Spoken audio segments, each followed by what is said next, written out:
لیدونکو دا هماغه موټر دی چې نن سهار په سیمه ییز وخت 9 بجې ځانمرګي برید کوونکي په ننګرهار کې د سیف د چلډرن موسسې باندې دوی حمله وکړله. لومړي برید کوونکي په همدغه ځای کې ځان ته چاودنه ورکړله او نور بیا داخل ته د موسسې داخل ته ننوتل چې تقریبا تر 8 ساعتو جګړې وروسته دوی د امنیتي ځواکونو لخوا له منځه یوړل شول. دا موسسه په داسې یو ځای کې قرار لري چې یو طرف ته د ننګرهار عامې روغتیا روغتون، بل طرف ته د ښځو چارو ریاست او شاوخوا ځینې خصوصي لیسې هم شتون لري.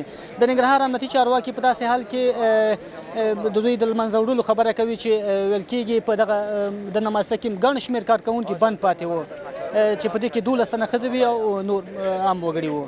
د جلال آباد ښار درېیمه ناحیه کې د ماشومانو د ساتنې په ادارې وسلوال ډلهیز برید د 4 بریدګرو په وژل کېدو پای ته ورسید. د پیښې عیني شاهدان وایي حمله کوونکو لومړی د دې ادارې مخې ته چاودنه وکړه او بیا ودانۍ ته داخل شول. د پیښې ځای ته هغه خلک هم راغلي وو چې د کورنۍ غړي په ودانۍ کې بند پاتې وو. په دغه سیف د چلډرن موسسه کې زما یو ورور چې دی کار کوي او هغه راته په جواب کې ویلي چې او دا برید چې دی زموږ په دفتر باندې شوی دی، موږ اوس چې دی لاندې تکاوی کې او ته کولی شي چې لږ امنیتي ځواکونو ته زر خبر ورکړي. او د اول د ډزو فایرنګ وشو، اول یو 2-3 دانې ډزې وشو، د هغې نه بعد مین ته انفجار ورکړه د کور په مخه کې او بیا د هغې نه بعد جنګ دوام وکړ. نو شاوخوا چې څومره کورونه او ټولو کورونو زنانه ووسلې د کورونه، کورونه خالي شوي دي.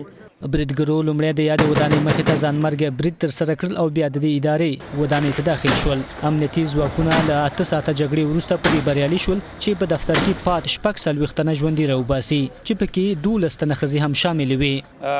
د مؤسسه SCI یعنی مؤسسه محافظت اطفال تروریست‌ها داخل شده بودند و یک تعداد مردم که در تاکویای این مؤسسه تعمیر گروگان گرفته شده بودند به تعداد 45 نفر بودند که حالا به فضل خداوند همیشه نیروهای امنیتی کماندوهای افغانستان اونا را نجات دادن، اونا به فامیلا خود پیوستن.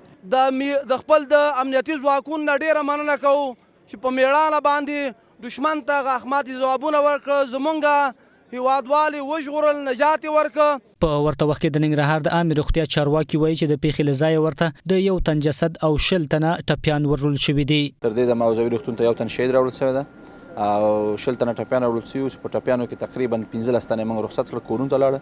15 تنه چې دي د هغوی لوی جرایم عملیاتونه ترسره شوي دي او د هغوی وضعیت هم قناعت بخش ده او انشاءالله په دې صحت د ناحیې نه ټپیانو ته هم کوم تشویش نشته. داعش وسلوالې ډلې ومنله چې برید دوی ترسره کړی او 4 واړه بریدګري په دغه برید کې وژل شوي دي.